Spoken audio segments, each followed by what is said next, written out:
राज्यघटनेनं आपल्याला अभिव्यक्ती स्वातंत्र्याचा अधिकार बहाल केला, ज्या राज्यघटनेनं आम्हाला आंदोलन करण्याचा अधिकार बहाल केला, चळवळींच्या माध्यमातून सामाजिक प्रश्न सोडवण्यासाठी जी राज्यघटना आपल्या पाठीशी खंबीरपणे उभी आहे, सोनम वांगचुक यांचं काय चाललंय दिल्लीमध्ये?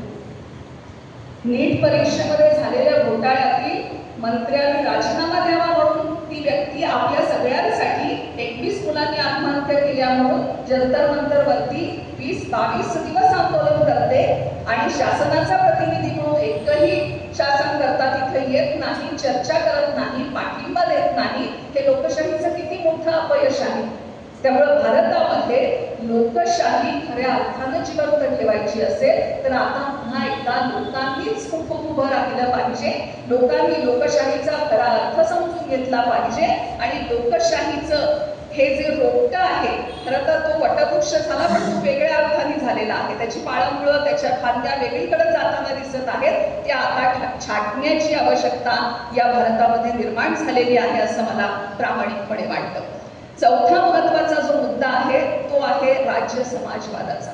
मगाशी मिरजकर सरांनी डॉक्टर बाबासाहेब आंबेडकरांच्या स्टेट्स अँड मायनॉरिटीज या पुस्तकाचा उल्लेख केला. राज्य समाजवाद आणि अल्पसंख्याक हे जे पुस्तक आहे, हा जो ग्रंथ आहे तो 1947 मध्ये संविधान सभेच्या मूलभूत हक्कांवरील उपसमितीकडे डॉक्टर बाबासाहेबांनी सादर केलेला होता. आणि राज्य समाजवाद ही संकल्पना त्याच्यामध्ये खूप महत्वाची होती. आणि डॉक्टर बाबासाहेबांच्या मतानुसार राज्य समाजवाद म्हणजे काय आहे, ती एक राजकीय आणि आर्थिक विचारधारा मांडली जाते. तर त्या विचारधारेच्या माध्यमातून ज्यामध्ये उत्पादन, वितरण आणि मालमत्तेच्या साधनांवर राज्याचं नियंत्रण असावं असं बाबासाहेबांनी स्पष्टपणे उल्लेख केला आहे. दुसरी महत्वाची गोष्ट त्यांनी मांडलेली आहे की खाजगी मक्तेदारी संपुष्टात आणली पाहिजे. ती मक्तेदारी संपुष्टात आल्यानंतर उद्योग, बँका आणि नैसर्गिक संसाधनावर फक्त आणि फक्त सरकारचंच नियंत्रण असणं अपेक्षित आहे. म्हणजे लोकांच्या ज्या प्राथमिक गरजा आहेत, अन्न, वस्त्र, निवारा, शिक्षण आणि आरोग्य, या सगळ्या गोष्टी सरकारने पुरवणं बरोबर ठरणार आहे.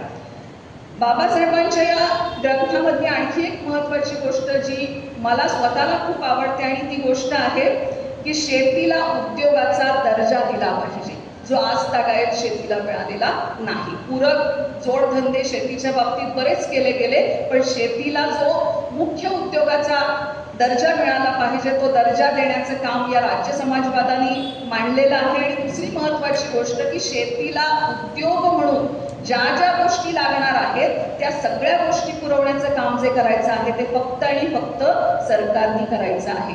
पण आज दुर्दैवाने काय दिसतं, शेत उद्योगापासून बाजूला आहे. शेतकरी कर्जबाजारी झालेला आहे. त्यातून आत्महत्यांचं प्रमाण वाढलेलं आहे आणि आत्महत्यांच्या गर्तेतून बाजूला काढण्यासाठी शेतकऱ्याला कुठलीही मदत मिळत नाही. त्यामुळे अर्थातच ही समाजवादाची संकल्पना जी आहे ती तळागाळापर्यंत, मुळापर्यंत भारताच्या पोहोचू शकलेली आहे. आणि तीच महत्वाची गोष्ट या निमित्ताने आपण करायला पाहिजे असं प्रामाणिकपणे मला वाटतं. की राज्य समाजवाद म्हणजे काय, त्याची मुख्य धोरणं काय आहेत, शेतीसाठी नेमकं आपण काय करणं गरजेचं आहे आणि राज्य समाजवादाच्या माध्यमातून आपण भारताला कशा पद्धतीनं प्रगती पथावर नेऊ शकतो या गोष्टीची चर्चा करून तळागाळापर्यंत आपण हा विषय नेणं गरजेचं आहे.